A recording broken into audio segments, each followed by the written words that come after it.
thought.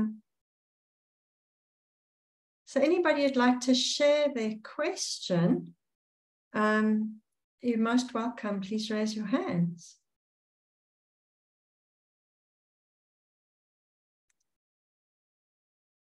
Did you all show up for nothing? Claudia, I could see Claudia looked like she had a question.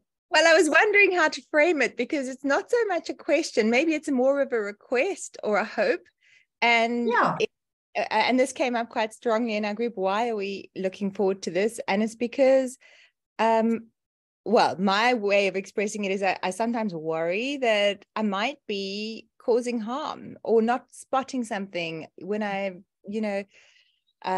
just not seeing signs. So maybe my wondering is, are you going to share that today? I'm guessing you might be going there, or hoping you will. So will we learn maybe how to be more alert to when there's trauma in our coaching space, and what to do, what not to do, that kind of thing?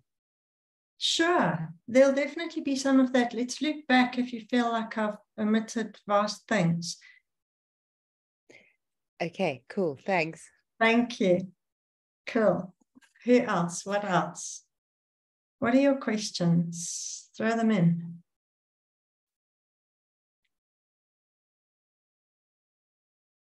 Michael, I'd love to hear your thoughts. Whenever there's a 5 in the room, I zero in on them. Yeah, well, my thoughts. Yeah, we were talking, it seems to be a new thing, and I'm always concerned about new things, that can be trivializing a really, really, really big, important issue. And the moment we start to see celebrities talking about their trauma, my trauma experience and all that, it's taking away the focus. And I think it's a very valuable, I'm digging into Gabor Mate at the moment, and it's so relevant and so powerful. I do get concerned at times that it's going to be trivialized by the masses, the mass media looking for headline gramming and clickbait. That's one of my... Thank you. That's really interesting. I had a client yesterday who said, everyone's talking about my trauma, it's in fashion. And it's interesting that you mentioned that. Thank you. Yeah. Melody, your hands up. Yes, thank you. Well, I was also thinking along the lines of Michael. Trauma, reference to trauma seems to have almost become a cliche. Especially in the South African context, where trauma is so much part of our everyday reality. But also wondering how you synthesize the teachings of people like Gabor Mate, who I've also given a lot of attention to, and Thomas Hubel, who talks about collective trauma. Yeah. And how and the whole issue of family constellations. And perhaps of carrying trauma throughout generations. Yeah. And there possibly being a purpose for that is beyond, what we can understand. Oh, wow. Thank you. Yeah, that transpersonal dimension that he works with. I'm not really going to talk today about collective and intergenerational trauma. That's a huge topic. I'm relating it more to individual Enneagram type, but not to dismiss that at all. It's huge, and everybody is in a context. And, I like to think in terms of relational ecosystems and interbeing, and don't really like atomized capitalist individualism. But today, definitely speaking more on the individual side from a coaching perspective and an inner work perspective. So unfortunately, won't be looking at those, but it's very good that you brought it up so that people can at least know that today is very partial lens, and that the topic of intergenerational and collective trauma is really huge. And I would love it if, Melody, you could just type Thomas Hubel his name in the chat so that people can go and look him up. There's also a wonderful woman called Dr. Fania Davis in the US. I'm going to put her name in, and she is really wonderful on this. And another person called Reshma Menakan.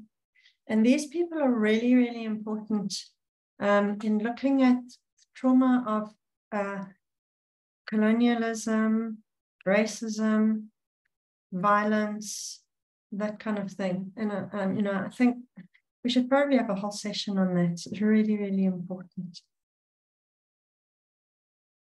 Not just in South Africa, everywhere. These things are glossed over, and there's like an epistemic violence around it, is that the voices around that are silenced as part of the trauma. So it's a topic that's really, really close to my heart, but not part of today. Thank you for that.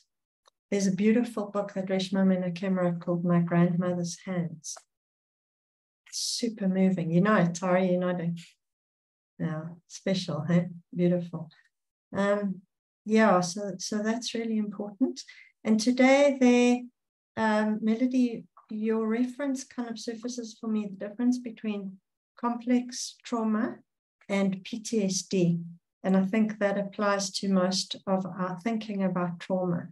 And in the DSM, PTSD is a diagnostic category, but complex trauma is not. So recently, developmental trauma has kind of made its way into the DSM, but complex relational trauma, CPTSD, is still not recognized as a diagnostic category. So, that's an issue. And we're going to be talking particularly about complex trauma today. Complex trauma is often little t trauma, and you'll see what that means. It's not big event trauma. It's not the big adverse childhood experiences that most people think of as childhood trauma, like sexual violence or,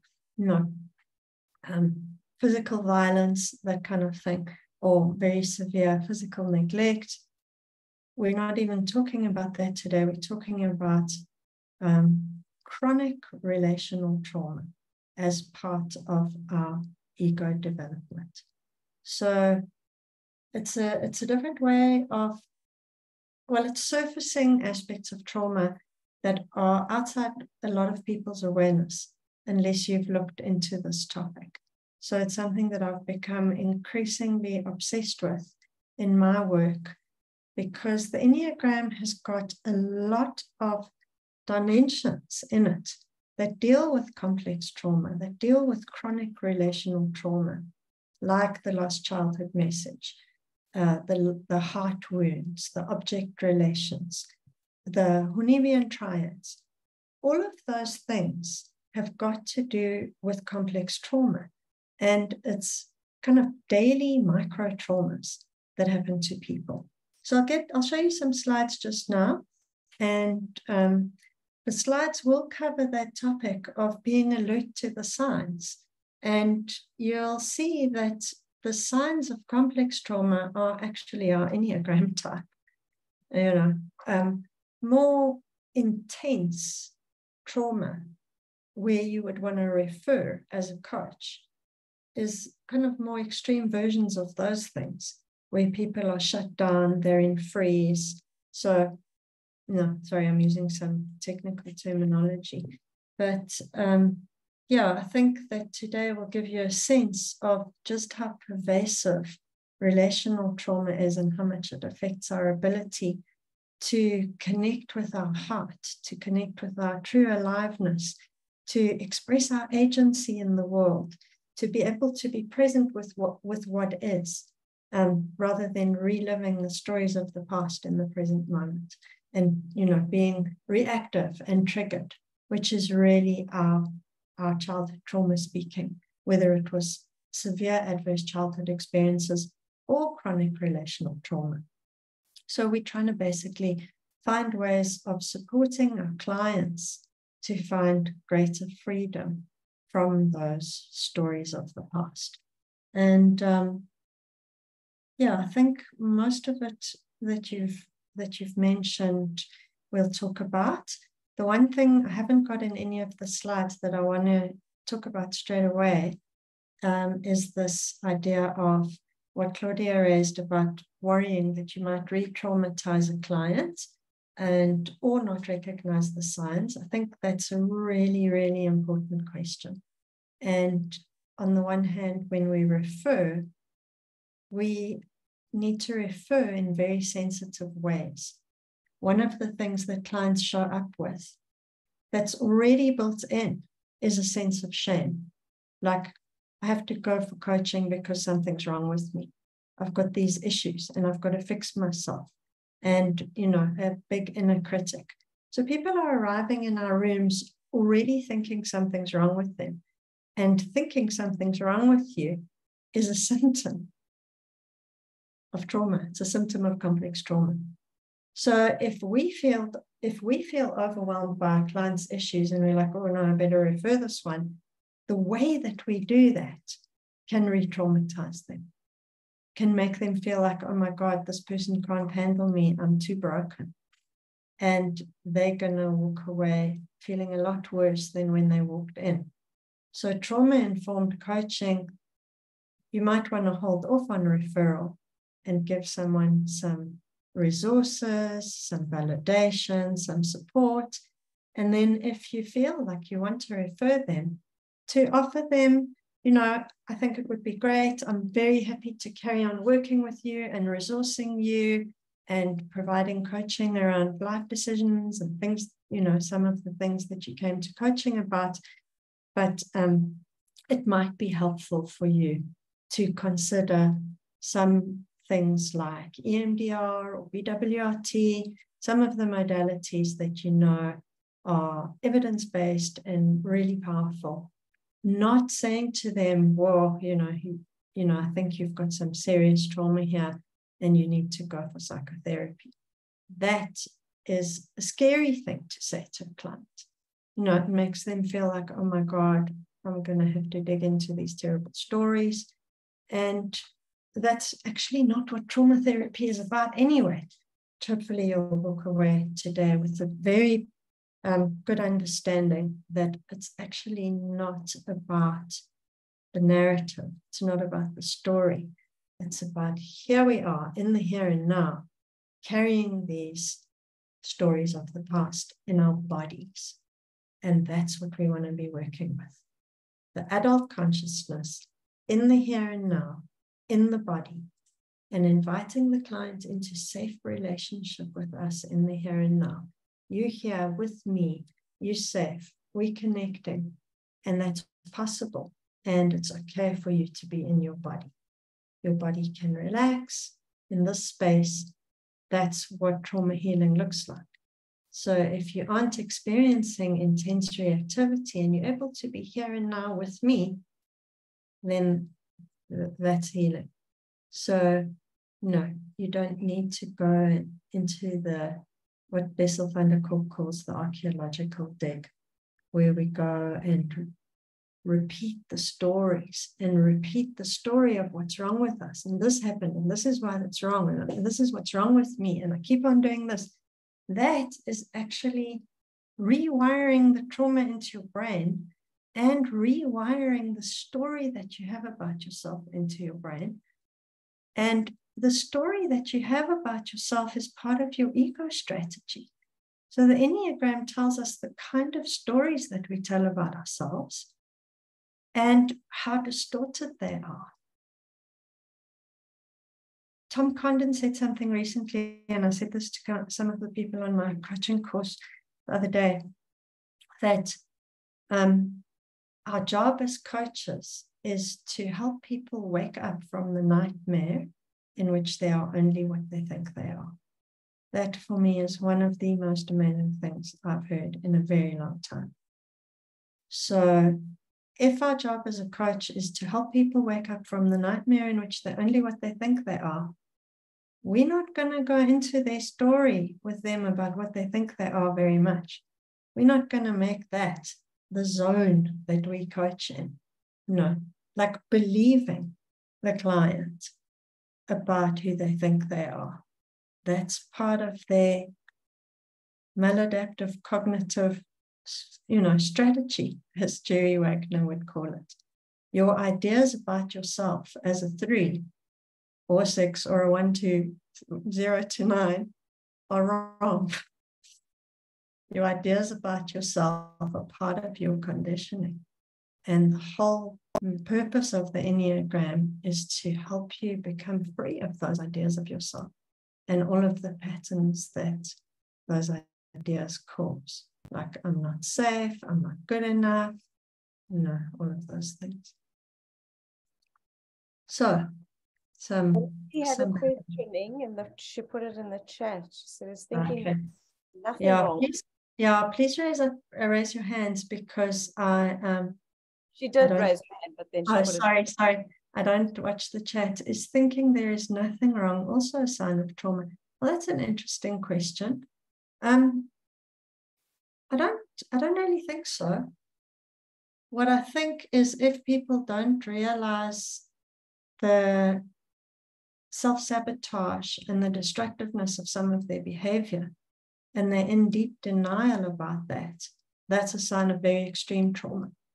Like, I'm thinking about some of my clients at the moment who are in full-on denial about their impact, about their culpability, and about their remorse, their inner life, anything, like really, really hardened and quite brutal with their staff in a corporate environment. I would see that as a trauma symptom. Is how brutalized were you that you absolutely cannot face human sensitivity? So, I think Melody, in the extreme cases, yes. So, if I can just make a quick comment, I don't want to take up too much of your time. I'm ghostwriting a story of somebody's autobiography. He's a chef and owns a restaurant, and he's a 7. I made him do an Enneagram test because he has said that he'd never experienced depression. That he always looked on the bright side. And but I spoke to his mother, who said that he was severely beaten by his father when he was growing up, which he never mentioned to me in all my interviews with him. Yes. But the challenge is to write this book in a way that he can accept. I'm not there to coach him, you see. I'm there to write his autobiography. It's very challenging. Wow. And that autobiography is an intervention, whether you like it or not. It's going to affect him deeply psychologically. That's what I'm worried about. I don't want to break him. Worried. It's not my role. No, but I wouldn't be worried that you can do it in a beautiful way. I hope so. Yeah. Wow, what a thing.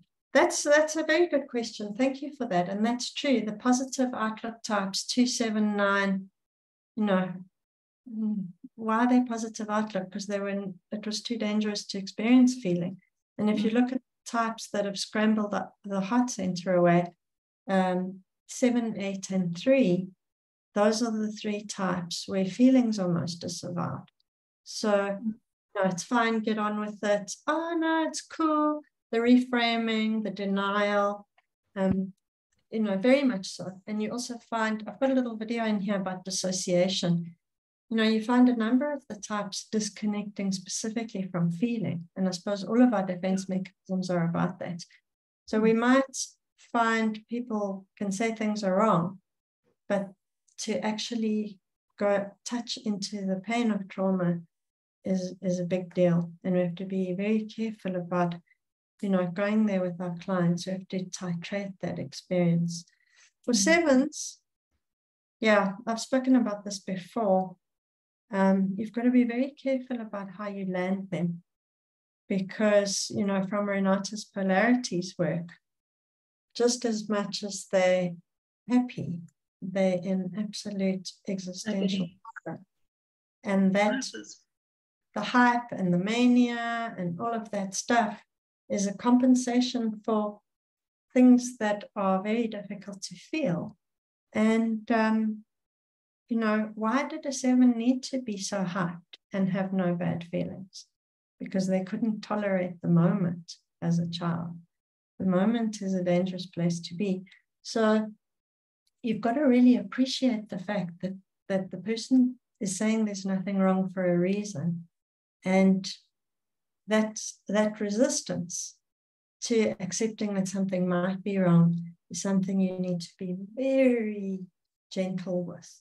You know, like you have to actually resource somebody quite strongly to be able to tap into that pain. If you take them there too quickly and you crash their whole defensive strategy, they're going to be in a lot of suffering. They could have a lot of flashbacks.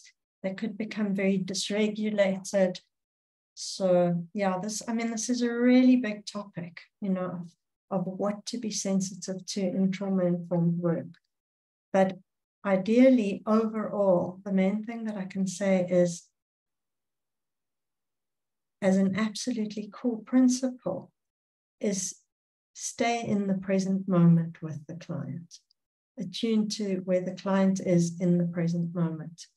And it's not about narrative. It's not about catharsis. It's not about getting them to cry. It's actually almost the exact opposite, is getting them to a place where they feel they've got capacity, agency, they've got some inner strength, they feel that they have some sense of inner home, inner gravity, inner substance, that they can have more of their feelings. Bessel van der Kolk speaks about expanding the range of possibility of feeling.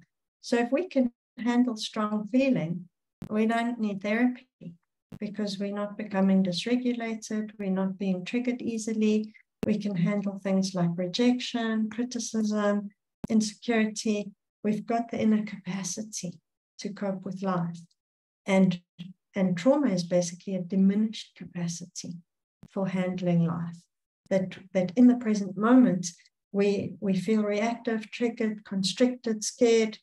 You know, so trauma-informed coaching is primarily about building capacity.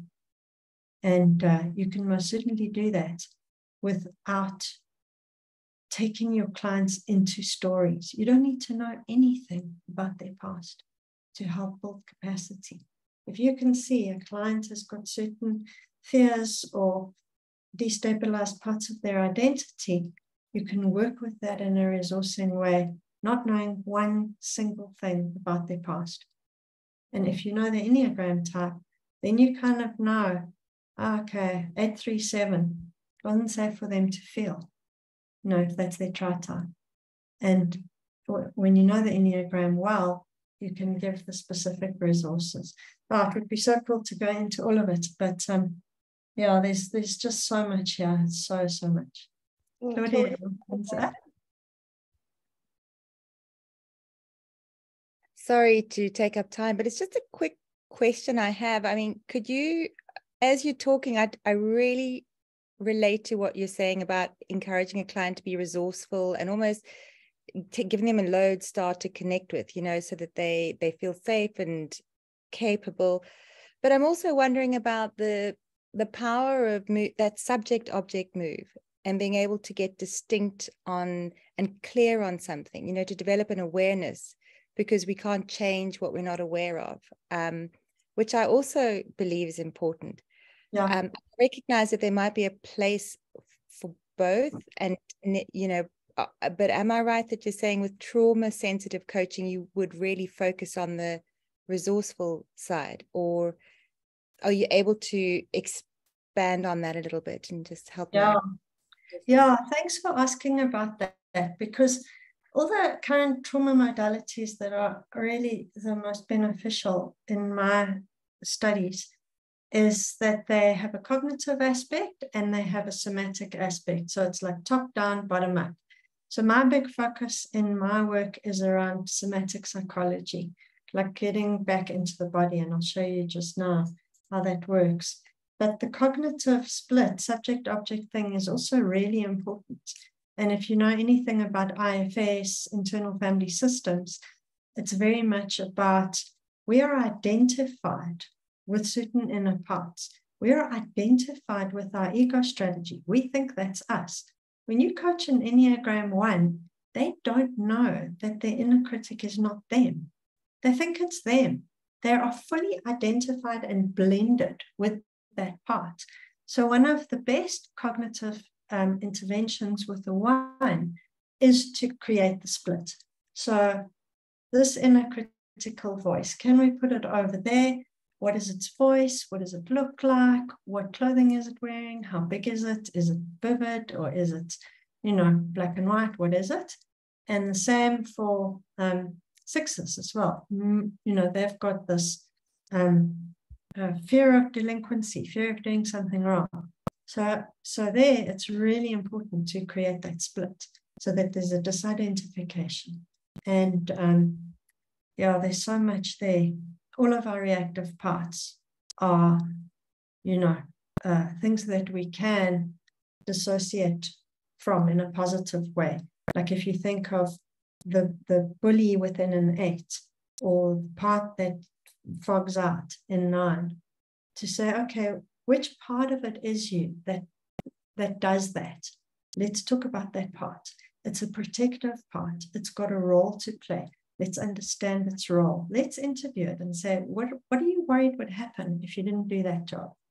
So there the person starts to realize, oh, this isn't actually me. So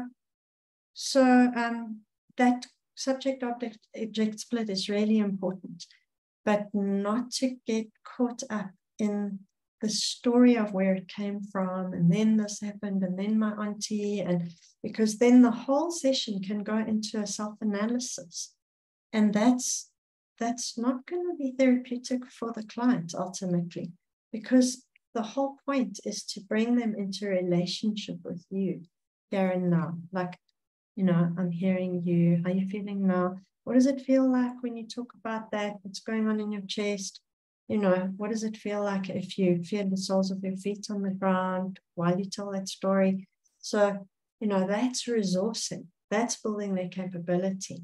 If they're going into why they're so screwed up in the head, then you're not really doing trauma-informed coaching. You're getting hooked into the client's trance. You're getting hooked into their illusion about themselves. And that's a huge part of, this trauma-informed work that I'm trying to bring into this Enneagram world is, how do we stay out of the client's trance?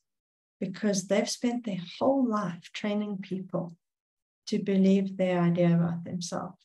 And it's very easy for us to get drawn in there, So yeah, a big part of my programs are about how do you do this, and how do you be aware of your own trance, that you aren't coaching from your type strategy, your preoccupations, your lenses, your assumptions.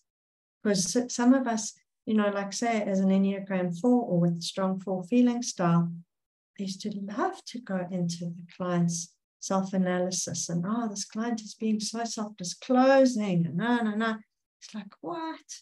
Now I realize just how much I was going down the rabbit hole of their type and getting a kick out of it with my own 4, thinking I'm such a good coach because whatever. But yeah.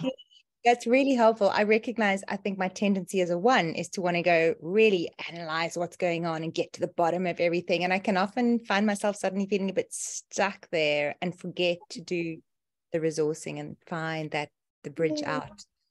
So I think it's really helpful to see it like that. Thank you. Yeah. And also as a 1, you might really collude with the person's inner critic, like, yes, there's a right way and a wrong way, and we can fix this. And when they say something, you might say correct, because that's part of an Enneagram 1 vocabulary. And you don't realize that when you say the word correct, the client thinks, oh yeah, I'm going to try and be correct every time. You're setting up a paradigm of correctness. And for a 1, a 2, and a 6, especially 1 and a 6, it's like, oh goody, I did the correct thing.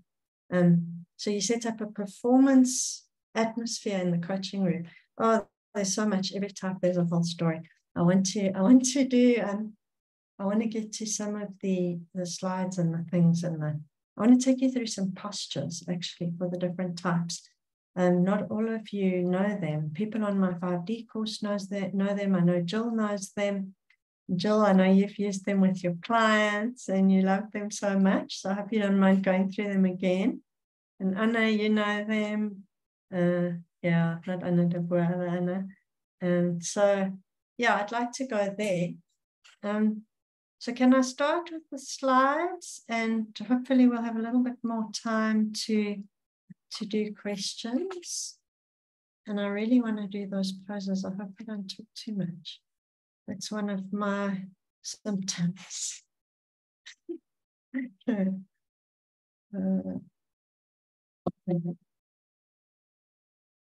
Let me just try and make this nicely visible. Okay, can you see this nicely? I like to have this thing open on the side so that I can find my way there. Okay, so trauma-informed coaching is about helping clients to really update their map of reality to the present moment, to be able to be here and now without being triggered by thoughts of the past. Like if you're in Enneagram 6, I often use this example. You're in a meeting with someone powerful, with authority, and they seem very big and looming, and you're very scared of being out of line with them and being, losing your safety and security. And so you're triggered into your type, which is like this, you'll see just now. So we want to be able to be an adult in that room, at that table. You can have someone who's got a master's degree and 20 years of experience. They've got immense professional depth and experience, but there they are at the meeting table with someone in authority. Say there's an 8 leader and this person's a 6, and suddenly they're like, oh, that's their 4-year-old self in the room. It's not their adult self. So what we want to be able to do is update the 4-year-old's map of reality, in which there are monsters and demons and the baddies are massive and evil, to, oh, actually, they aren't evil demonic monsters. This is just some dude who's having a bad day, and he happens to be a bit of an asshole. And, I don't have to be scared of him. I can shrink him down in my mind. And that's what trauma-informed coaching is about. It's not about going into the story of how awful your father was. It's about, okay, here you are in the room. This guy is looming large in your mind. How do we shrink him down? How do we make him just a normal person? He's a normal human. He's only that big.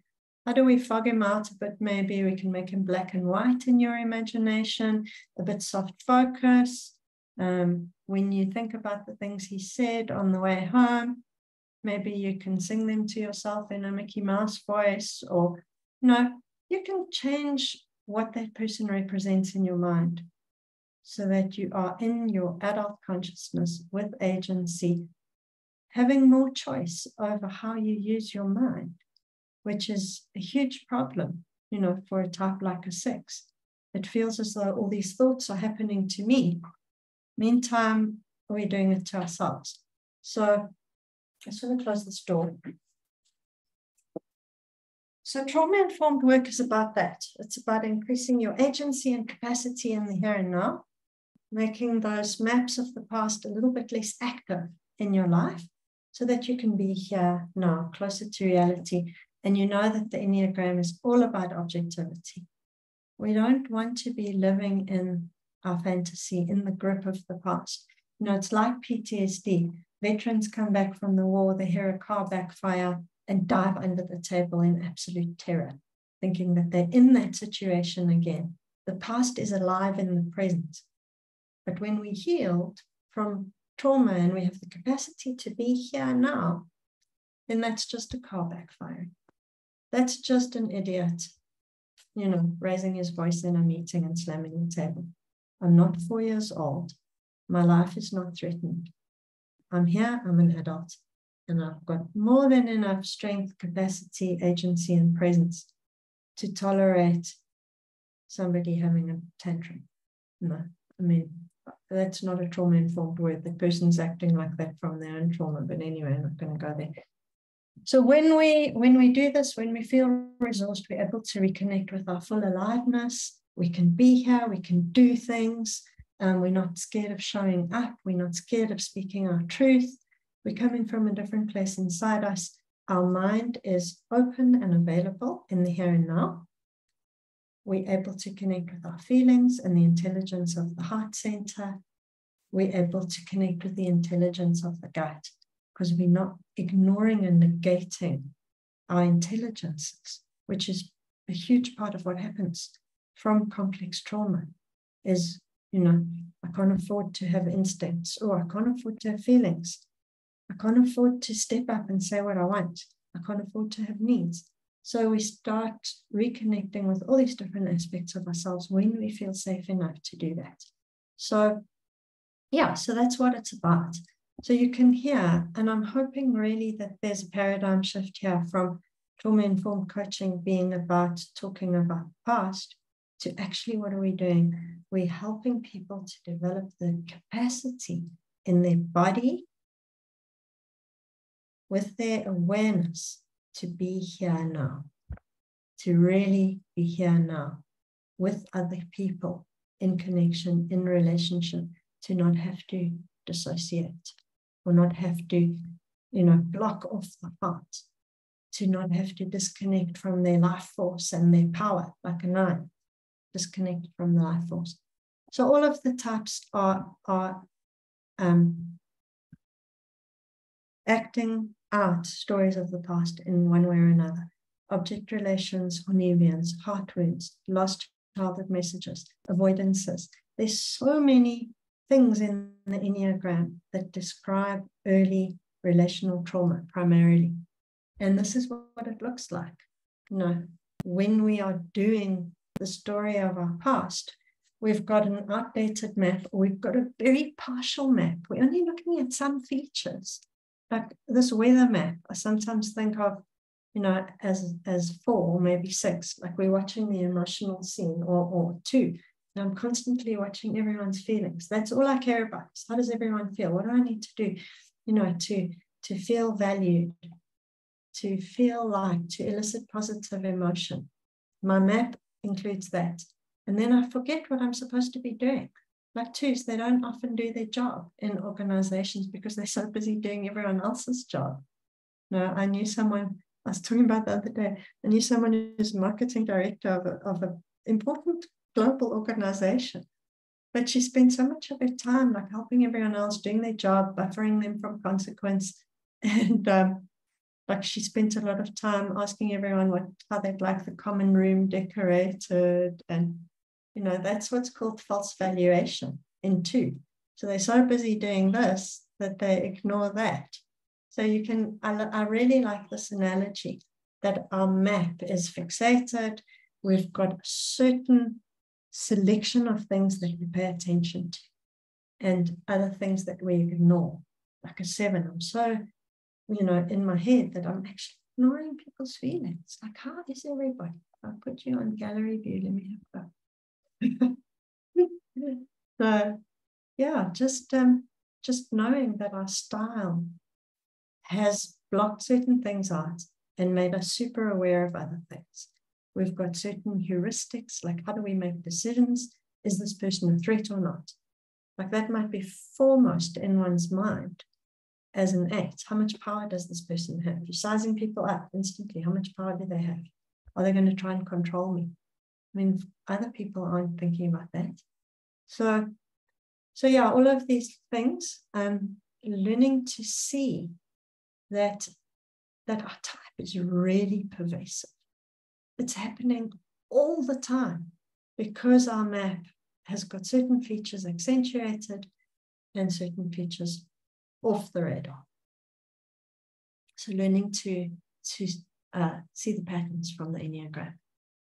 So here the Enneagram gives us an insight into what someone like Lawrence Heller calls small t trauma. I think he invented the word.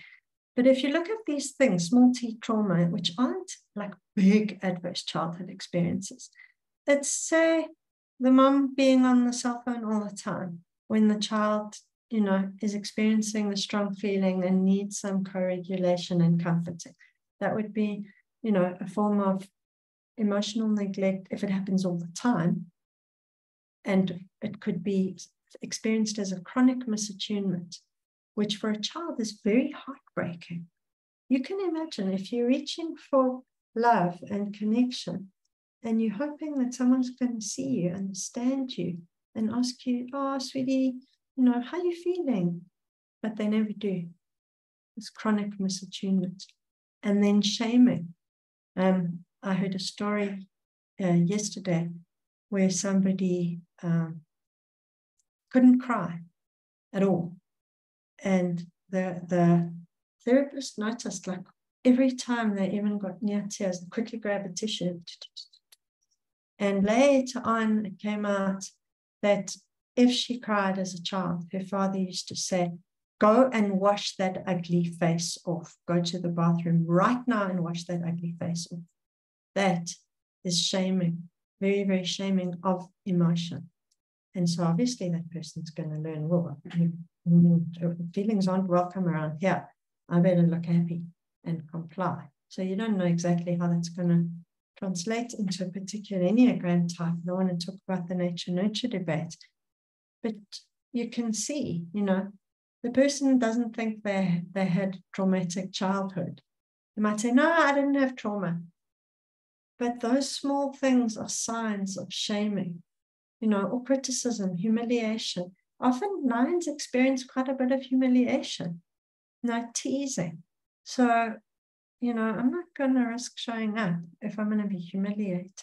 And my autonomy and my agency and my life force is going to be mocked. So also experience chronic emotional uncertainty, like if a parent is chronically stressed. Say, a single mother working incredibly hard, long hours, stressed, or, she's experiencing relational difficulties and she's volatile, say, that child is going to be on eggshells. They're not going to remember big trauma events, but they somewhere in them, they've learned to be vigilant. They've learned to be like, oh, I better just be a good girl because I want to piss mom. And that, if that's chronic and frequent enough, it becomes built into our life strategy, aka Enneagram type. Chronic invisibility, not being noticed. Big thing for Enneagram 4. No connection, no visibility. Who are you? The parent taking an interest. There's this beautiful creative child drawing a picture and nobody says, wow, what are you drawing? Tell me about that picture. Or they only ever say, oh, that hand's out of proportion, whatever. So however the parent is responding in tiny ways is going to create these chronic experiences. And this is what we're calling small t trauma. So here you see the lost childhood messages. I'm actually going to save these slides as a PDF and put them in the chat so you can get them.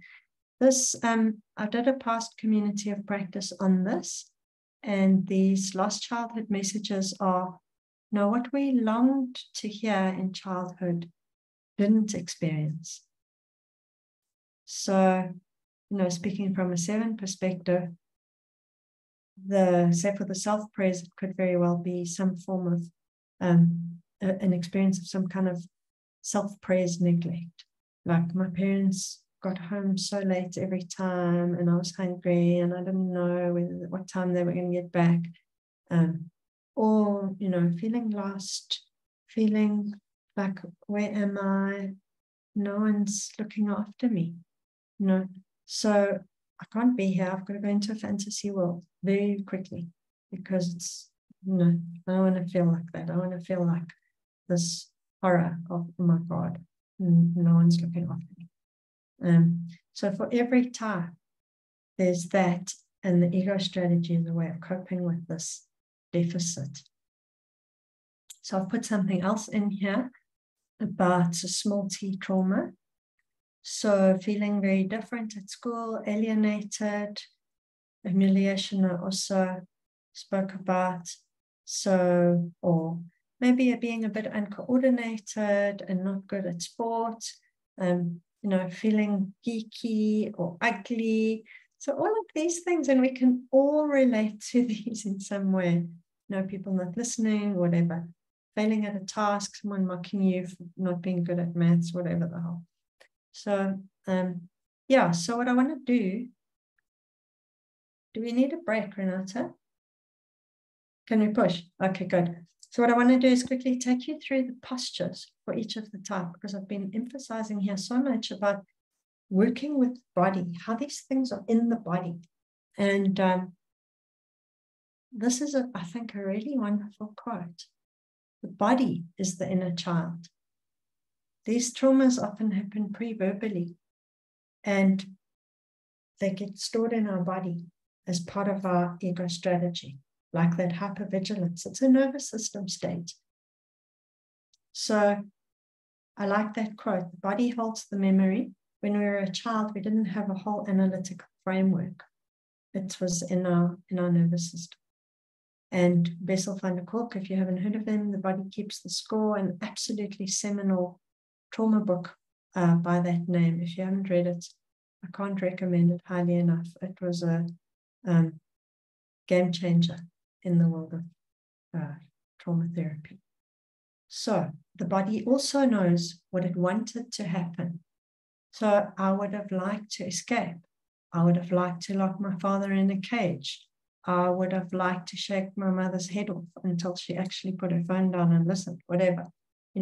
Like there's a part of us that knew what we needed, knew what we wanted, but that part has been put aside because we couldn't afford to show that part as a child.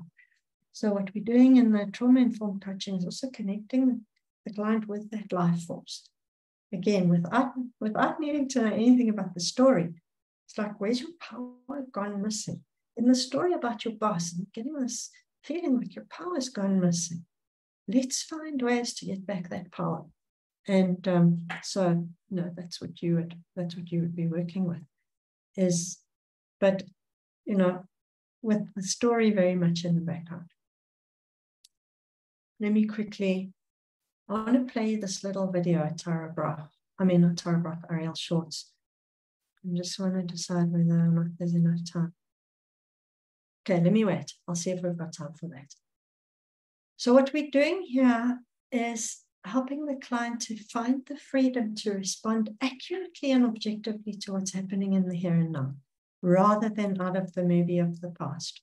So I'm not in a relationship with someone feeling like a 4-year-old, feeling terrified, feeling abandoned, feeling triggered about something small.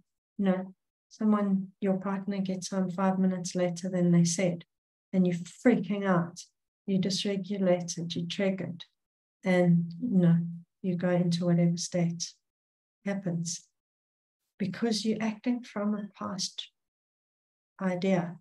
If you're an adult and you've got capacity, it's like, yeah, whatever, there are better ways of dealing with it that aren't going to ruin your weekend.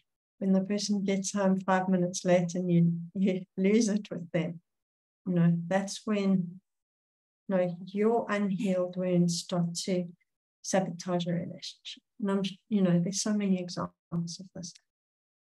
So yeah, being able to meet the present moment, the opportunities it offers. So what would be a healthier way of dealing with that? If you did feel a sense of capacity, you might be able to say, wow, there's a part of me that was quite triggered by the fact that you got home 5 minutes late, and being able to talk about that part. So Claudia, that's where cognitive strategy would really help. So you notice the feelings, you notice the constriction in the heart. How did it feel for you when you got home 5 minutes late? I thought I was going to die. I thought I was going to fly into a rage and, smash furniture or whatever. I'm using slightly comical examples, but I don't want to pretend that there's anything wrong with that. No, it's normal. And then to be able to say, okay, let's talk about that part. So you explore the somatics, you talk about the part, and be able to work like that. Okay, so I've already mentioned some of the stuff. Somatic awareness, interoception is being able to notice what's going on. Oh my God, my heart contracted. I had such a fright when my boss criticized my report.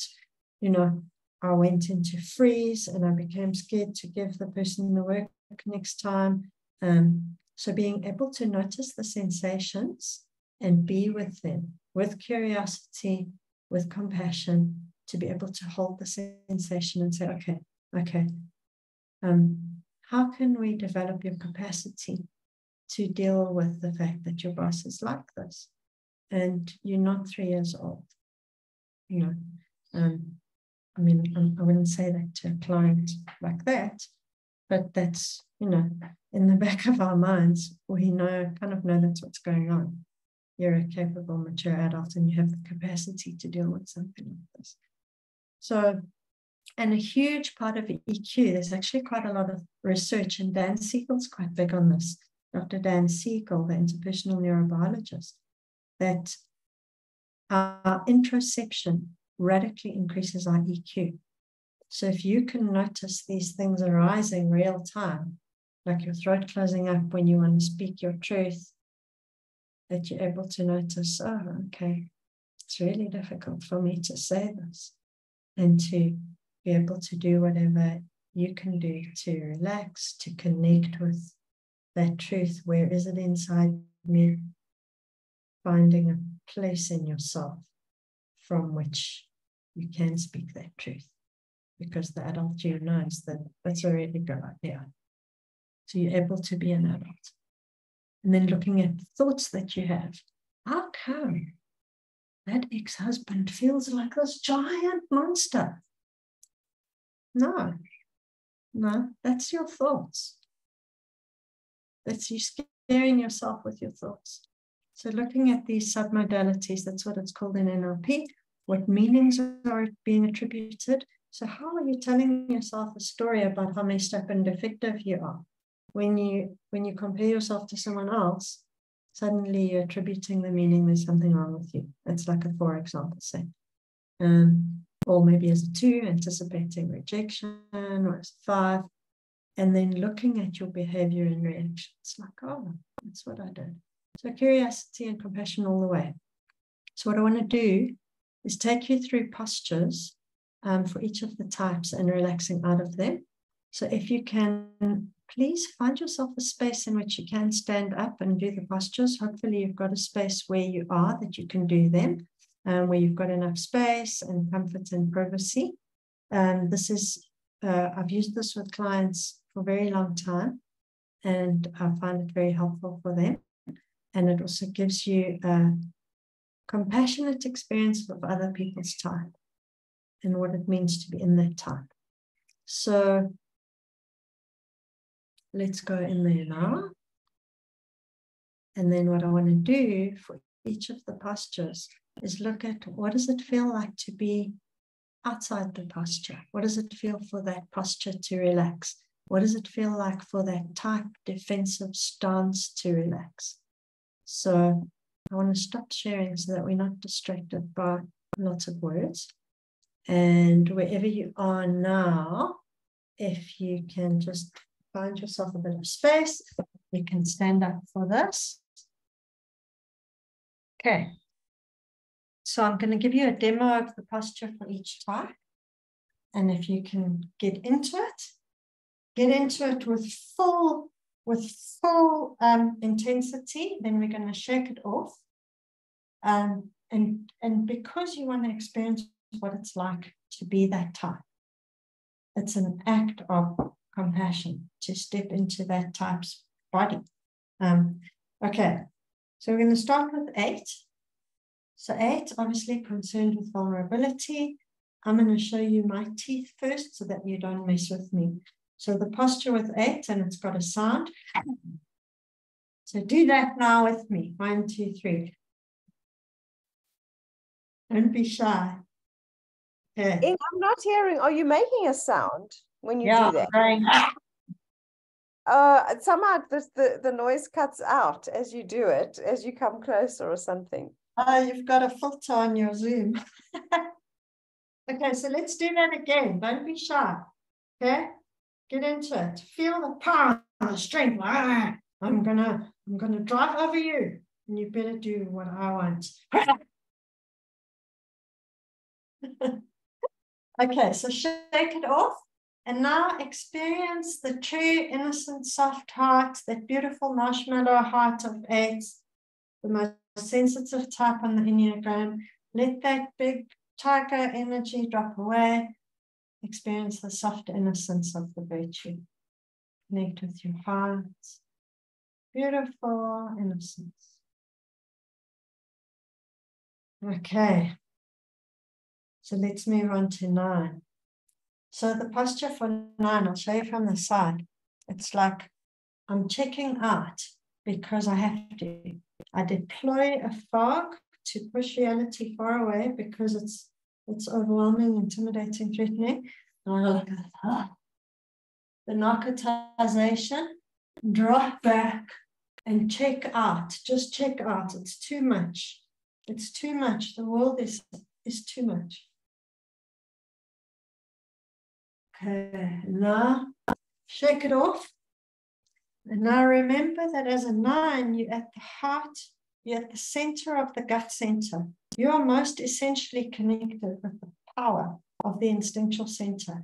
Feel the power in your legs, your body rising up through the ground, the power in your dantian, that core power in that hara, that's martial arts center. Feel the power filling your whole body. You're ready to do something meaningful and important to you. You're ready to change the things that really bother you.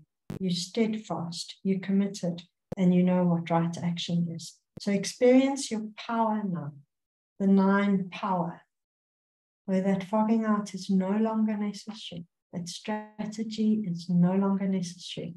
I've got an important place in this life, and I've got important things to do, and I can talk from my gut. I'm not ruminating in my head. The power is arising in my gut center. So get into that posture. Okay. So now let's move to 1. So the 1 is I had better be good. I had better be in the rules. I had better color in the lines. I am going to be in deep shit if I step out of line. I can't be spontaneous. I'm going to get into trouble. There's going to be chaos if I don't comply. So I better just rein myself in. Rein yourself in. So what you do is you do this with your fists. You put them close to your body.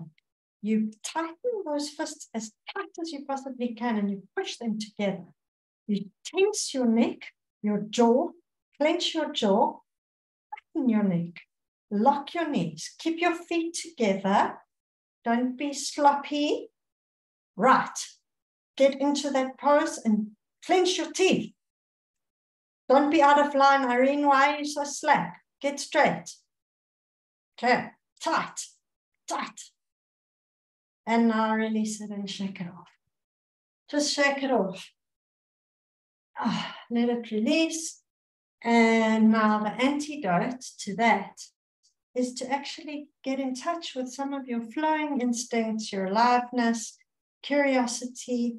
Notice things around you. Notice your freedom. You could pick absolutely anything up in front of you that you want. Just grab something, pick it up. And what you can also do is like move your hips a little bit. Your hips are not as dangerous as you might have believed. You're actually allowed to move them if you want. And you're allowed to do a little dance if you want. The world isn't going to fall apart. You can just be a little silly. You can make a silly face. Whatever you want. So you're allowed to be a human being. Okay, let's go to 2. So 2 is I'm not really allowed to have needs. My needs are shameful, actually, and I need to put them aside. So now we're in the heart center, the image center, to become super conscious of your image, how you're being seen. And in the case of 2, hyper externally focused on everyone else. How is Renata looking at me? Is she enjoying this? Am I meeting her needs and expectations? Oh, maybe she needs some more water. Can I get you some more water? Just really focus on everyone else. And how am I going to get you to think that I am valuable and to like me and to want me to be your friend and to want to connect with me? So in that also, I've got to have the pride of 2, which is actually, I'm a really good person. I'm a good person and I'm a better person. And I can do more and I don't have needs. So you get yourself into a state where you're kind of looking down on people a bit, but you're an angel. So put yourself into I'm an angel mode. I can do anything and I can do everything. And I can save you. And if you need anything, just call on me because I'm awesome. Okay, put yourself into that mode. Well, that's how I have to be to not acknowledge my own inner world at all. Okay, get yourself into I see you and I'm the caring one who cares about you. Just looking down on everyone a little bit. Okay, shake it off. Shake it off, let it go. Take your gaze off everybody. And now bring your awareness into your own self, right into the inside of your body, the very middle of your chest, your heart center. Bring your awareness right there into the middle and experience the arising of the abundance of the golden love of 2, that essential quality, the absolute beautiful love that is so generous and unconditional. You can put your hands on your heart there and just know that this is arising in a kind of infinite supply out of you. You don't need to get it from anywhere. It's flowing through you. If you think about the line to 4, from holy origin, out of you. You just have it. It's just there and it's everywhere. There's just love everywhere. You are made of love. You don't need to do anything except just allow it. Just feel it. Like the golden, beautiful love. And then open your eyes and look at the people in front of you. Just send that golden, beautiful love at everyone here. Totally unconditional, arising from the infinite mystery, the ground of being. And feel that relax. We can relax into ourselves. Okay. So let's go to 3. So for the 3, also in the image center, it's like, how are you perceiving me? And am I good enough? Am I looking successful? Am I looking like, a value-adding person in this organization? Have I got a good reputation? Oh, no, my hair. Oh, God, I wish I hadn't worn this T-shirt. Okay, so just like, get yourself looking a bit better. I can't believe how some of you show up here. Okay, so get yourself into the right image, get the right pose. You want to be imagining that someone's filming you for a documentary about, successful people, and you've got the right look. You're at the top of your game, and you're the best. And you can sell this. You can convince people of this, and you can talk the talk and walk the walk. So get yourself into it. Imagine almost that you're a billboard. You're like a cologne or perfume ad. Like, get into that posture, like, babe, just look at me. Okay? So this comes from a place where you don't feel like anyone's going to love or value you unless you're in this image. So, now, let's shake it off. And now what we're going to do is just completely dismantle the billboard, pack it away. We don't need that anymore. What we've got instead, and this is how Orania speaks about the three, is like the three at the heart of the heart center, because the heart is the spiritual organ. We've got the purest connection to God. We've got this channel for pure, sincere love, sincere and pure. It's generous. It's got a clean quality to it. And if you can connect with that, like an awareness that you can just be in that, it's more than enough. It's just enough. And from that place, you can speak truth. You can speak from the heart. And what you can do in this pose, connect with your heart, bring your awareness to your physical heart, and say your own name 3 times, coming from your heart of hearts.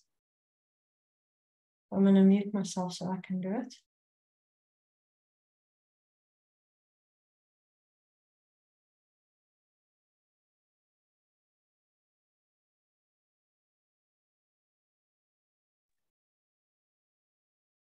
So feel what it feels like to come from that place.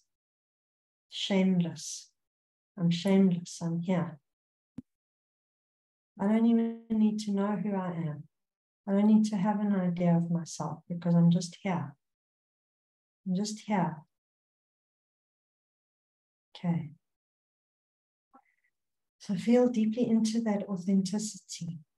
What does it feel like to come from that place? To be able to speak with that courage of, I'm just telling the truth from my heart. And from there, I can let the dice fall because that's the best place to come from. Okay. So let's move to 4. So for 4, the pain, the heart wound of 4, is called the stabbed heart. And the stabbed heart is the kind of heartbreak of feeling like you don't really exist because you're not visible. No one cares about who you are. You're just over there, someone to get breakfast or whatever. Your siblings getting all your attention, or your parents don't even notice that you're there. So the pain of not being seen is called the stabbed heart. So that pose is like this. It's like it's really painful. Imagine having a screwdriver stabbed into your heart. It's like it's genuine heartbreak. Like no one cares that I'm even alive. Just experience that. It's horrible pain. It's so sad. Like, why don't they love me? What's wrong with me? Why don't they love me? Okay. Now come out of that. Just try and release some of that pain, release it. And now, getting into the 4, the essence quality of 4 is true depth. You don't need to be anything. You don't need to try and get visibility. You don't need to say, please notice me, look at me, I'm special, understand me. Don't need any of it. You can drop into the depth, again, that ground of being. Your identity is irrelevant. You don't even need to think about it. Because you are channeling this mystery of the creative love of the universe. You're channeling creativity itself. Now just imagine that your heart is a poem about God. Just imagine that your being is grounded in that holy origin wellspring of unfolding creativity and love and sensitivity and beauty. You're standing in it. is just coming out of you. And it wants to do things. It wants to do things in the world. It's got a vision. It cares about things outside. And it knows what is meaningful and beautiful and good. There's that depth inside you that knows that you have to do this thing in the world because you know about suffering, you care about humanity. Feel that force coming up in the middle of you that helps you to connect with the life force in your body and feel you moving into life from this place of beauty, from this holy origin. It's delicate, it's subtle, sensitive, attuned, refined. Experience how that quality of depth and meaning and beauty would want to move you into the world. What does that quality notice? It's got the capacity to notice subtle things and to pay attention to them and to appreciate beauty.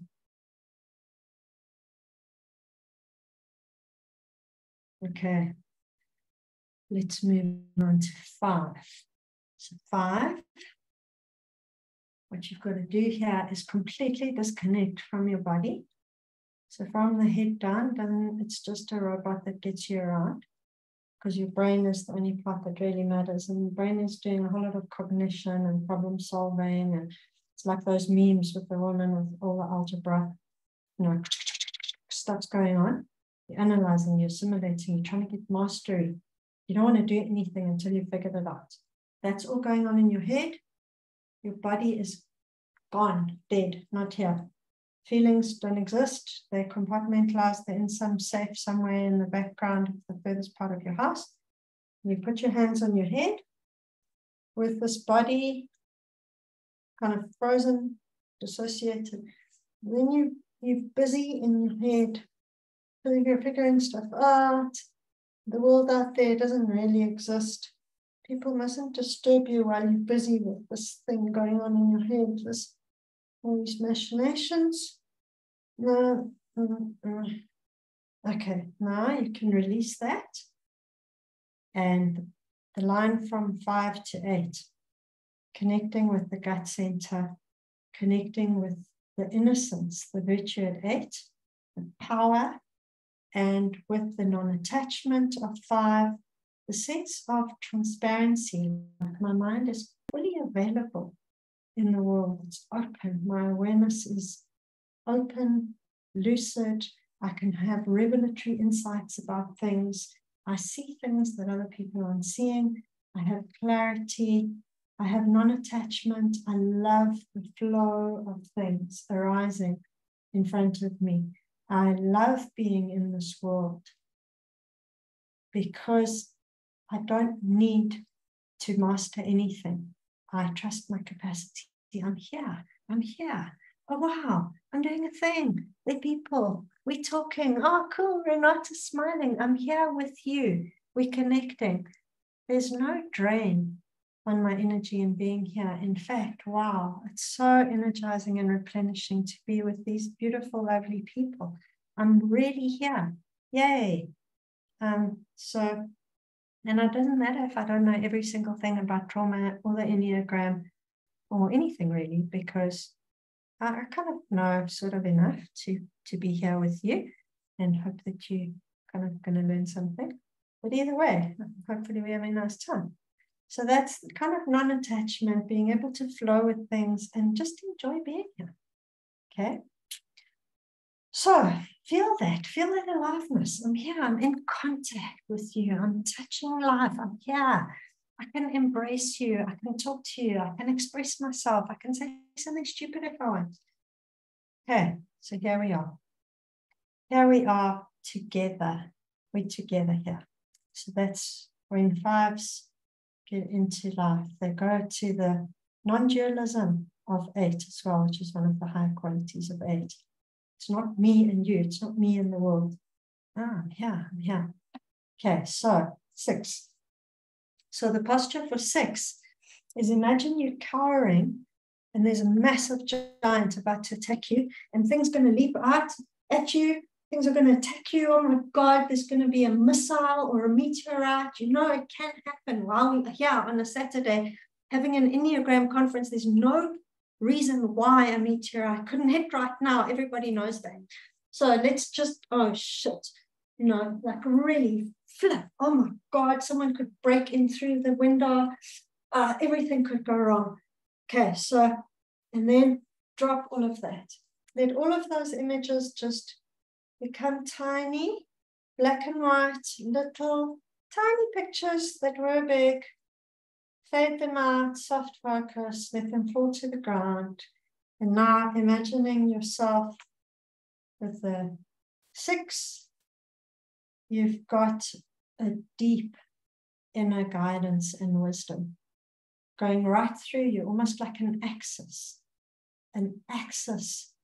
of awareness, wisdom, deeply intuitive, sensitive, awake, with a soft wakefulness that you can be with life because you know that you've got these capacities and you know that you can trust your inner guidance. And here you are. And the path ahead of you is very wide open and you're quite big. You've got stature. You've got strong shoulders. You can do stuff and you kind of know what you want to do. And you know that you can take one step at a time. Yeah, you might see a snake or whatever, but you know that you've got the capacity to deal with what comes. You'll be able to decide. You've got what you need. You've got the skills. So just feeling that confidence, that capability. I've got this. I can do this thing. I'm ready.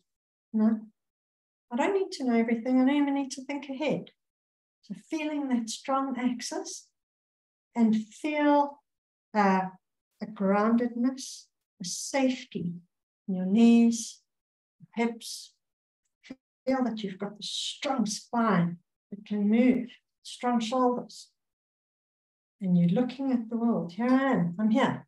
I'm doing stuff. Hey, and guess what? I've done stuff. I got here. I already got here. I've done it before. Here I am. Just feeling that. Okay. So really embodying that sense of I am resourced and capable. I am supported. I trust myself. And I trust my future. That courage of 6, the virtue, holy strength, holy faith, the holy ideas. You don't have to think about it in terms of a belief. Holy faith is not an idea. It's a lived inner felt sense of faith in your DNA, in your mitochondria. There's faith. Okay. So let's move to 7. So 7 is called grasping at the tree of illusion.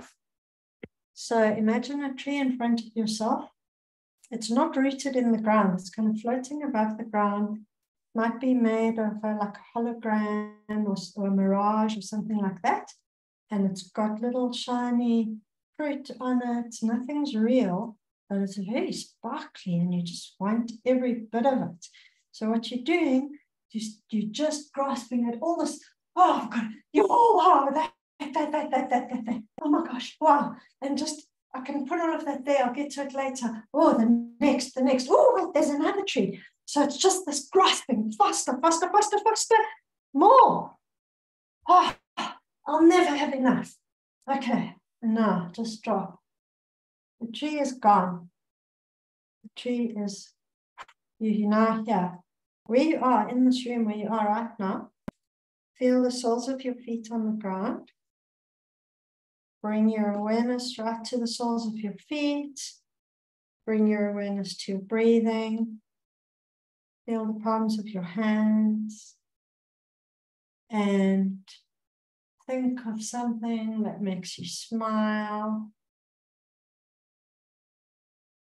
Find something in the room for which you are deeply grateful.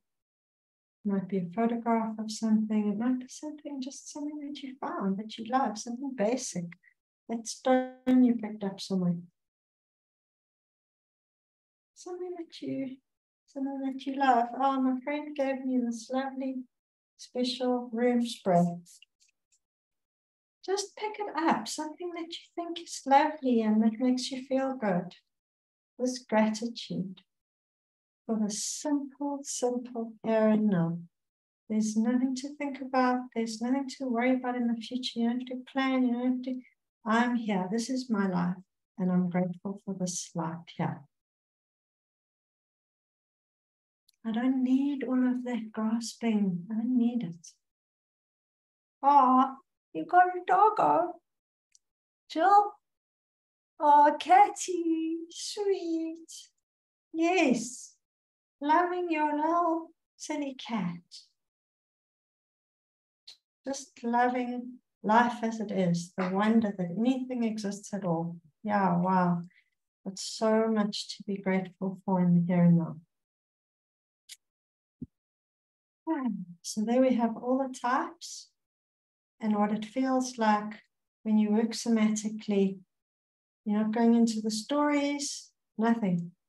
You're transforming the state. You're having a different experience in the here and now. And that's what we want to do in trauma-informed coaching, is we want to facilitate those shifts so that the person can experience themselves differently. That's really the core of it, is that now, hey, I'm not that. I'm actually this.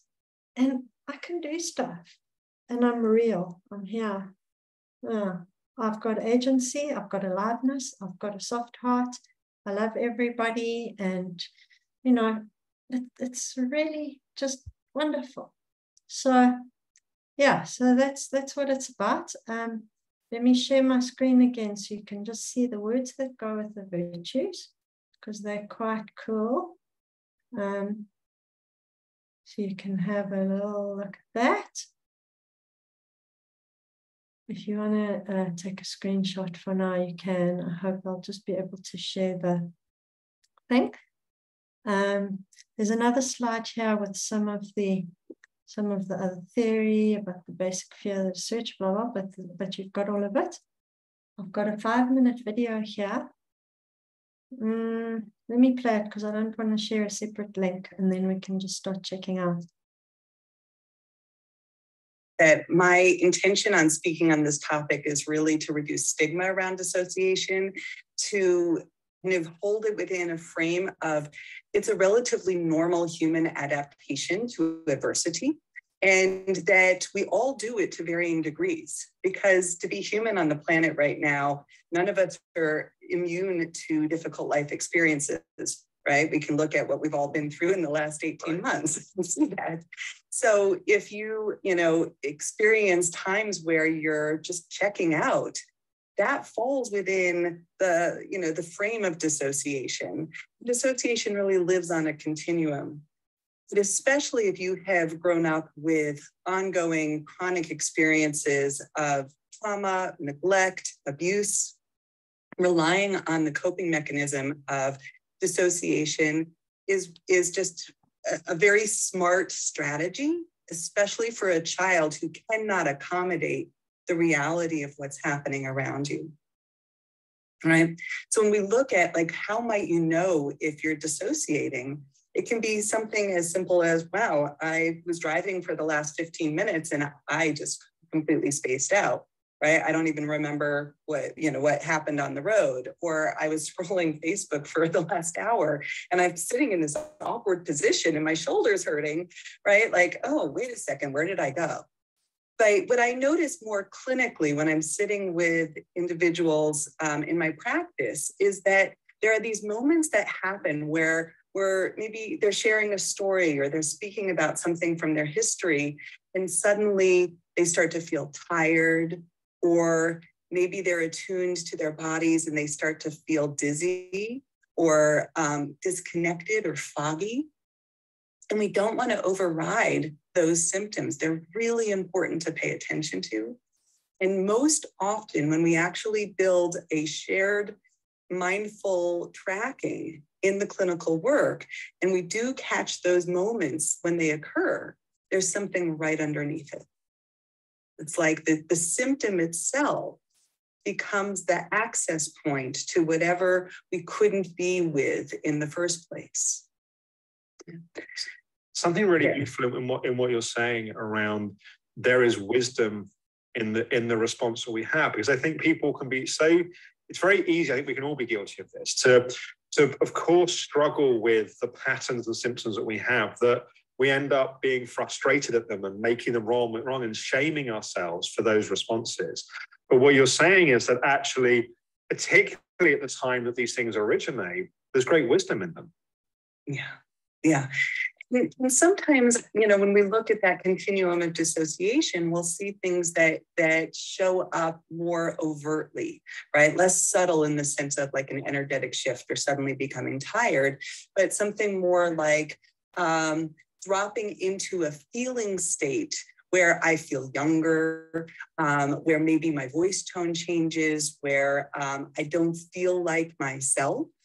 And sometimes in extreme cases, realizing that there's been lapses of time that you don't have memory of, where maybe you purchased things or had conversations or there was a blackout rage, right? So we can recognize that it really does live on a continuum, and the less afraid we are of this, the more that we embrace it and offer our curiosity and our compassion for these types of experiences.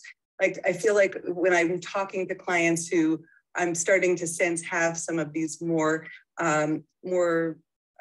extreme or overt symptoms of dissociation, and I start to normalize it, I watch the shoulder just go, like, oh, I don't have to pretend here.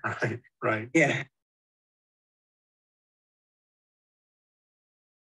So that last bit, crucially important, unshaming our client's defensive strategy. Like, oh yeah, of course you wanted to kill the person, like, duh.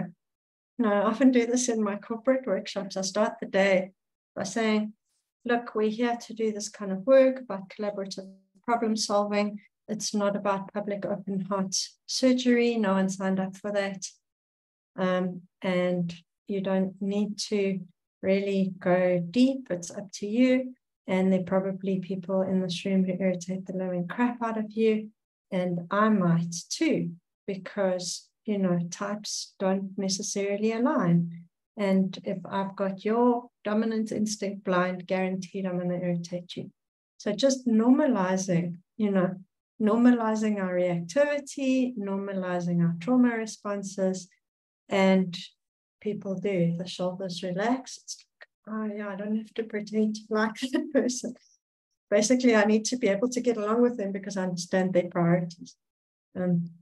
And I need to reel back some of my projections maybe and realize, oh, my judgment and my fear is actually part of my strategy. So that unshaming, normalize, we're all humans. We're all humans, and we've all experienced things, and we're all living in some movie of the past. We've all got shame. Yeah, it's just like, it's cool. Here we are, So that's what trauma-informed is also about. It's like, there's nothing to fix. Yeah, we want to fix stuff that's part of our trauma. So, yeah, okay, cool. Let me stop there. We're kind of almost on the hour.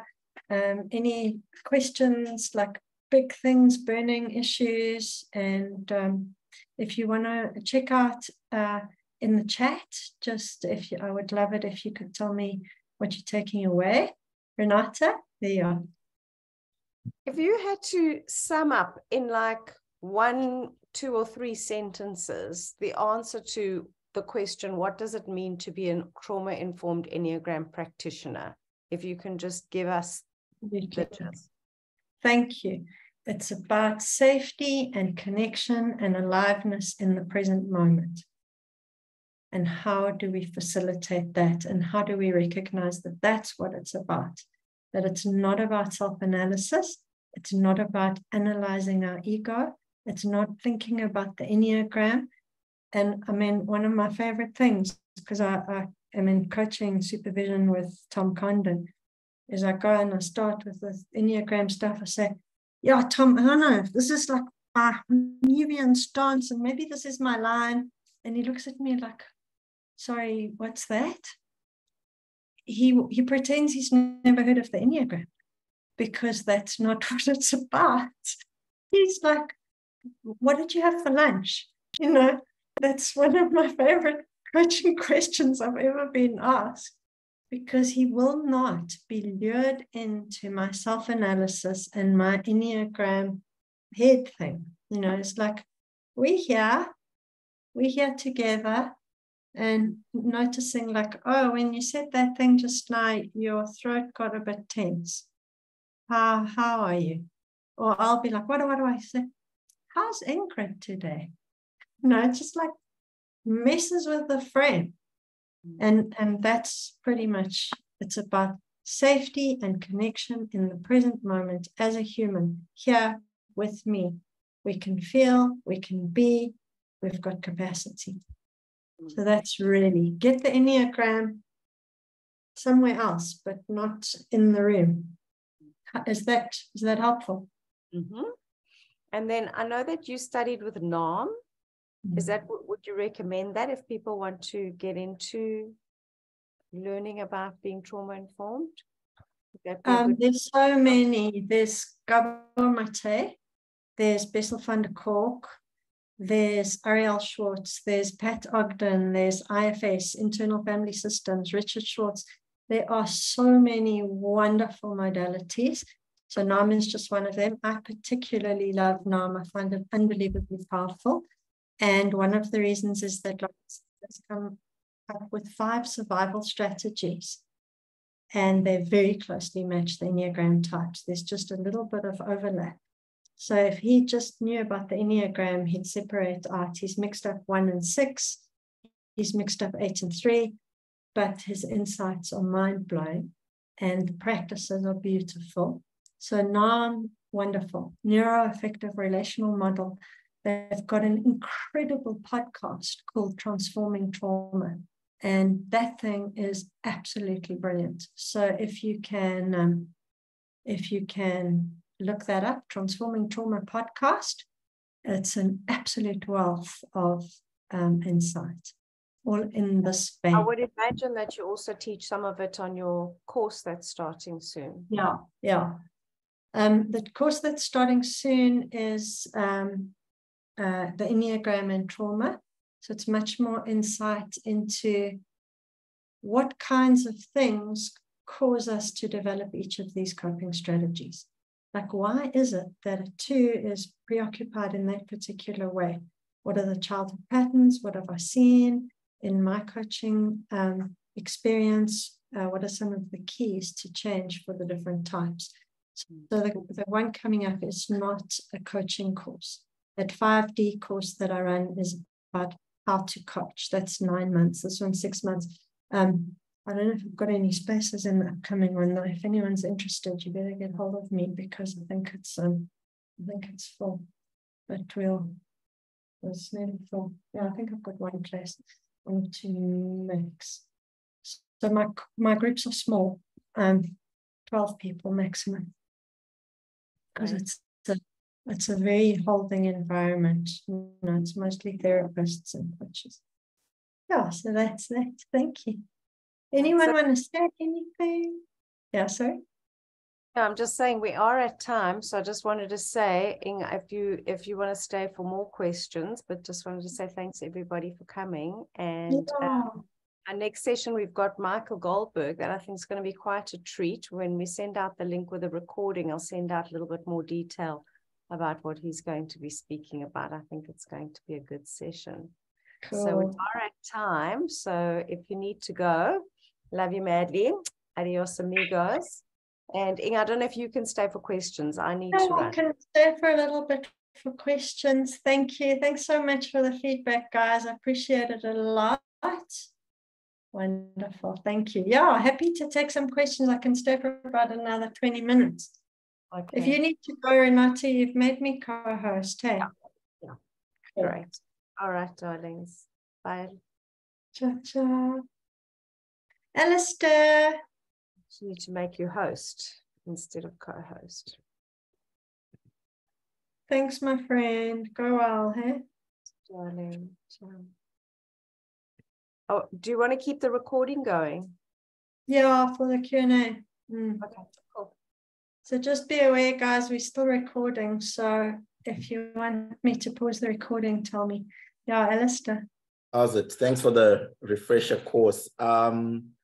So, you know, with being a trauma-informed coach, where does one draw the line in terms of, you know, referring to a therapist or a psychotherapist? And linked to that question is, I was on a Coaches Rising summit last year, and they had a session on trauma.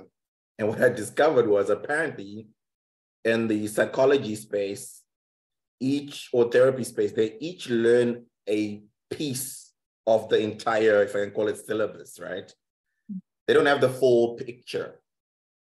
And I also heard somewhere that trauma is not necessarily taught in therapy school or psychology school. They call it something else, but they don't call it trauma. I hope you get what I'm saying here. So my thing is, I'm coming in as a trauma-informed coach, and people are saying, no, you're not a therapist. No, you're not a psychologist. So how do I know, you know, where my limits end? That sort of... Yeah, scope of practice, super important. And I mean, my experience of this, and also having done those trainings, is that I would never actually refer someone for conventional talk therapy, because it doesn't really work as well as other modalities for trauma. So if I see that someone has got a lot of trauma symptoms, they're highly reactive, they are in the lowest level of that Enneagram type, you can see and you can hear when someone's in the deepest constriction of their style, that level 9, and then you know there's a good reason for it. And they're just coping, their protective parts are playing extreme roles, that then you reckon, okay, you know, I want to refer them, but I'll refer them to a somatically, properly embodied trauma therapy, not talk therapy. I mean, just from my experience and confirmed in all of these modalities that I've been looking into, you can be in trauma. You can be in talk therapy for 6 years, 10 years, 18 years, and not actually heal the symptoms in the body. You can have more and more of an understanding. You can have insight for days, but are you actually able to show up in that meeting and talk confidently? Or are you just able to sit there analyzing why you can't? So I want to see genuine change in the moment. So that's why when I want to refer people or have them getting supplementary stuff, so they're still getting coaching, don't be scared to resource a traumatized person. If you're trauma-informed, you're less likely to be scared of somebody and to shame them because of it.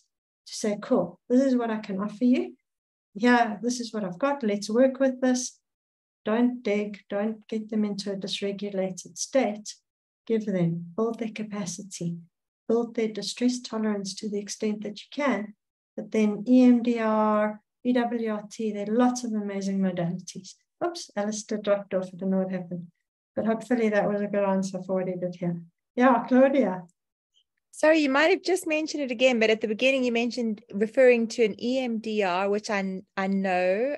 What was the other one you mentioned? Is that what you've just talked about now? BWRT. BWRT. What's that? Put it in here. Brainwave recursive therapy.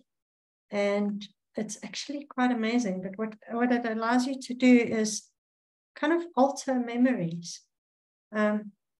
It's almost like hypnotherapy, but what it does is it stops those movies from playing in your head. So you could have it for event trauma, like if you had a car accident or something and you're having flashbacks, that will stop. It's very, very good for PTSD, but you can use it for other stuff as well, where, you know, you just don't have those movies playing anymore. They're gone. And the coolest thing about it is that when you try and remember those things, it feels like wow, what's that again? It's like a movie from long ago. You can't remember the actors. You can't. It's just like too much effort to think about. Some of that. It's really good. It's a really good therapy, because then you aren't captured by the past. I'm like, yeah, why would I be thinking about some movie that I watched 800 years ago? It's like, whatever, you know. I'm going to find out. Excellent. It's a very good therapy. There's someone in our community who offers it. I'll just put his name in here. You can look it up. Oh, fab. Okay. I actually went for a session with him about a car accident. It was so helpful. Brilliant. Is he in Cape Town, or does he work online? I did it on the phone with him. Oh, even better. It's like 20 minutes later, cool, done. And they don't need to know anything about it. That's the cool part. You don't need to discuss it at all. It's like, think of the traumatic event, do this, do this, do this, take you through a process. Cool. Yeah, very good. Raymond is getting it from me. Okay, it's been great today. I've got to jump. Thank you so much. Okay, thanks for coming. Oh, pleasure. Bye. Bye, Catherine. Bye. Hey, my Catherine.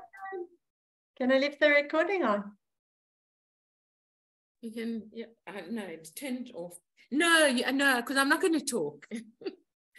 Just, yeah. I just started feeling so overwhelmed and in the beginning, and just, oh my God, it was the most awful feeling. And then you did those somatic things. So powerful. What happened? I don't know.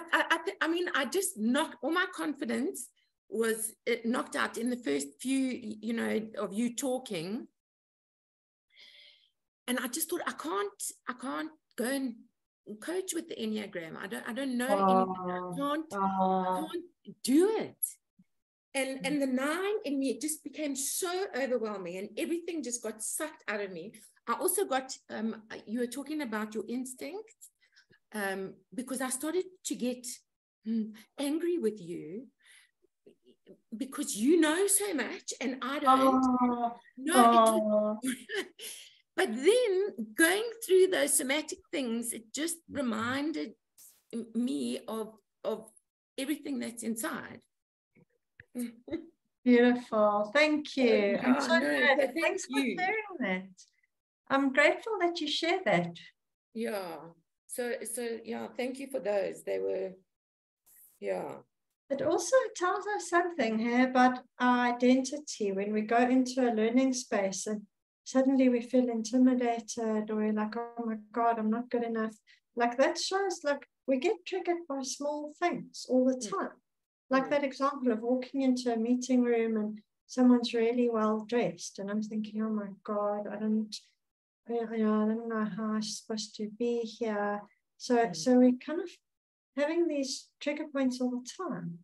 And for you to be able to notice real time, oh my God, I can't coach, or no, I don't have the capacity, and then to notice the shift out. Yeah, no, I mean, it was, yeah, thank God. Has everyone left us? Yeah. Oh, you see, now I'll take that so personally. Yeah, so because it's like everything, it's like. Let me switch off the recording. Yeah, switch off the recording. I thought you'd switch. No, I'll switch it off.